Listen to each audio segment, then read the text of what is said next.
Mimi, in the first place, I found myself in prison after I had visited a client. I was convicted and sentenced to suffer death in 1999. And the charges preferred against me were robbery with violence.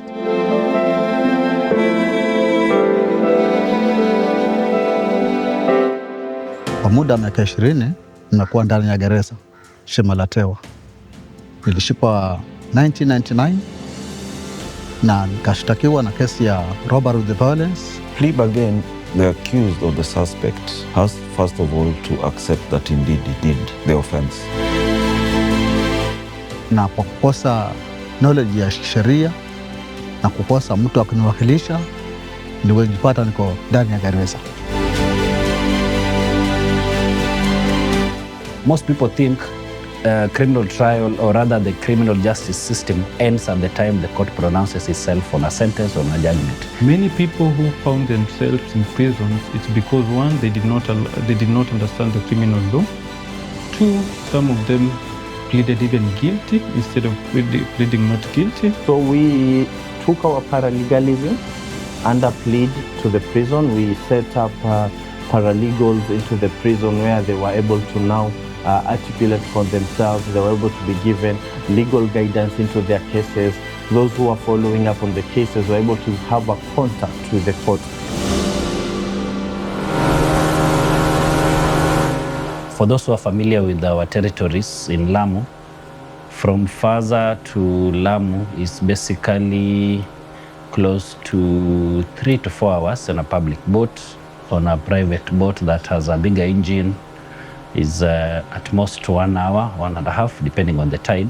Most people might not be knowing the difficulties we have here in traveling, because the main means of transport is boat, donkey, or a motorbike. So you can imagine a situation where a litigant has to travel all the way from Faza, and by this I mean he has to use a public boat. If you are from Lamu East, or let's say you are from Matondoni or Kipungani, just to come to, if you're from Matondoni, just to access a police station, it will cost you around 500 shillings just for you to come and report, not even follow up. If you're from Faza and you want to access the physical court in Lamu, that will be almost 1,000 or 1,500 shillings in recent day and times. And that is transport. You've not factored in the weather conditions, sleeping, if the tides are not favorable and all that. Plead cut those costs. How did it? So with the coming up of the mobile court, we've now taken the burden upon ourselves as a judiciary to move closer to where they are, so that we spend an hour or two traveling to Faza and spend there currently 3 days, but you're able to hear and determine those cases. So to that extent, we've saved this complainant the expense of traveling all the way from Faza with his witnesses and back. We have diversion policy. As you can see from diagram behind me, there are several policies: njia mbadala and njia haki. That one is showing you the van for prison, the other one is showing you an alternative justice. Other than having those COC meetings, we've made a step further by going back to the society and now meeting the people and now explaining these issues with better particulars, so that it helps them appreciate the entire justice system and the punishment that are involved, so that again we stop and we cut that cycle of now recycling inmates in and out. Tulikuta wengi wakitoka hawana mahali pa kwenda, wanarudi kwa crime. At the same time, ile knowledge and skill ambayo tulikuwa tunapewa pia ni kama ilikuwa haiendi katika proper use. So ndio kituo wakaona watulete pamoja, na ndiposa hii Wema Justice Center ikaanza mwaka 2021. Kituo cha sheria ndio walikuja na hiyo mambo ya paralegalism, wakajabali, akajitambulisha na akajieleza kwamba wao ni mawakili na wangependa kufundisha watu sheria ili waweze kujiwakilisha wenyewe, hasa wale ambao hana mawakili. When we were there, we advised them, we listened to the prisoners, the challenges that they face and the hindrances. So Muhuri actually helped us, the prosecution, with the paralegals who are able on the ground to educate the accused persons. Actually, through the skills I got, I was able to represent myself before the court and I was acquitted. First, we used to target the prisoners and the officers. But after some time, we realized that officers usually are taken in many transfers. Just after 1 month, after 3 months, 6 months, they go for transfer. So we realized for sustainability of our programs, let us focus with prisoners. And we did not just focus with any other prisoners. We focused with prisoners who have long sentence. Most importantly also was a focus on education. While we were doing one of our CUCs, there was a special request that some of the inmates also wanted to pursue education, and they were willing to self-learn, but they didn't have the necessary amenities. As Muhuri, and with the help of most of the prison wardens, because now we also have to appreciate and also send our recognition to the wardens in Hindi prison, because they were willing to teach these inmates, as much as there were no laboratories, but basic languages such as English, Math, Swahili were able to be taught by the wardens and fellow prisoners. So we were able to take support in terms of stationery, in terms of also working on the welfare for these inmates to be able to pursue an aspect in education for those who wanted to learn. And fortunately also, I think we had 5 that were able to take their exams in 2025. We had one that actually secured university admission. We don't know how they will advise on that, but he was able to get a C+ within the compound and the environs of the prison, which is something that is applicable, that now reflects to the mandate and to the specific motto of the Kenya Prison Service that says that majorly aims at correcting and reforming prisoners. For Lamu East, and in consultation with Further Youth, I've personally trained them on alternative justice, what we call the alternative dispute resolution mechanisms. And with that, I can say we've managed to solve a lot of cases that would otherwise have made their way to court. And this is from the report I get from the president of Further Youth, because at times they call to consult.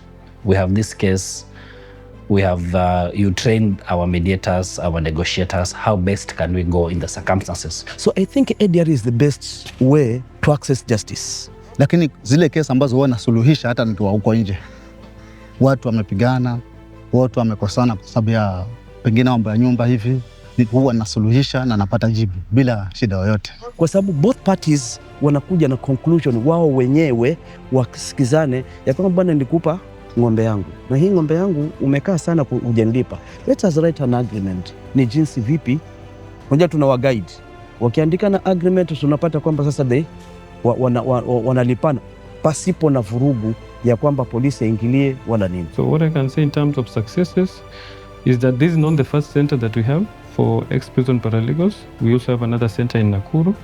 So generally I can say that yes, there is an impact, and this one can be attributed with the centers that we are forming for former inmates that we have supported when they're in prison. Na tulipotoka hapa nje tukaona ni vyema tukuje pamoja, and especially purposely for the ex-convicts, kwa sababu tuliona ya kwamba reintegration back to the society for the convicts is a big challenge. Maana wote ambao wako Wema Justice Center, they were trained in prison by kituo cha sheria under UNDP, na through the training tumesaidia wale walikuwa jela. As to what the civil society have done in terms of now reducing that work to us, I can say that they are facilitated to the extent that if they didn't have the facilities, say an office or a building, it makes it hard even for some of these sessions to be held. But for Further Youth, what they have done, they have a space. So in the event there is an issue, because again, you know, in our normal lives, if there is an accused person and a complainant, you'd want to meet at a neutral place.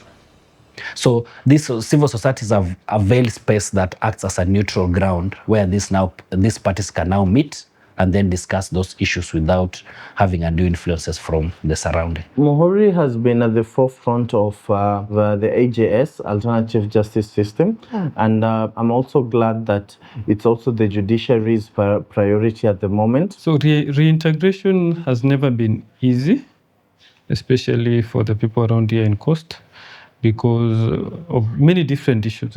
Because maybe somebody committed a crime and now they are coming back saying that they are reformed. So we are part of Shanzu Local CUC and Mombasa Local CUC, and we are trying to bring in partners. We see on how we can push the issue of reintegration back into the community. Na pia vile vile tunajaribu kuwahamasisha ya kwamba if they come back, they make sure that they leave their old ways, they reform. Maana hata sisi toka tutoke, it's almost 15 years down the line and we are doing well. Na kupitia hii project ambayo tunafanya ya tree seedling plantings ni part ya source of income ambayo inatusaidia, na hata wale wanaokuja pia wanasaidika nayo. Naona katika project ya miti kidogo ndio sustain, lakini huwa tuko na shida. Kwa sababu hata wakati mwingine tunakuja hapa tunashinda njaa. Kwa sababu unashinda mpaka kununua kikombe cha chai kunywa kwa sababu huna Lakini ile kitu kwenye roho na unapaswa na kufanya ile kitu. Na mtu amekuja huwezi muacha hivyo. Lazima ufanye nini?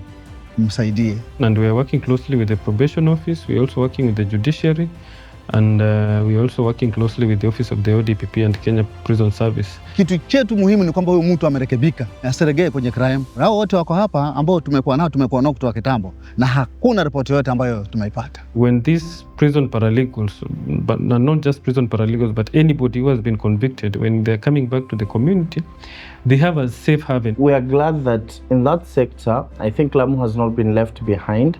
There are quite many structures and many aspects. In whereby, even if they are not taken back to the community directly, they can be taken somewhere whereby they can interact with their fellow or former inmates, just work together with the concept of Wema Justice Centers, stay together, work together, and then after some time, we continue with reintegration. Remember, reintegration is not a one-time thing.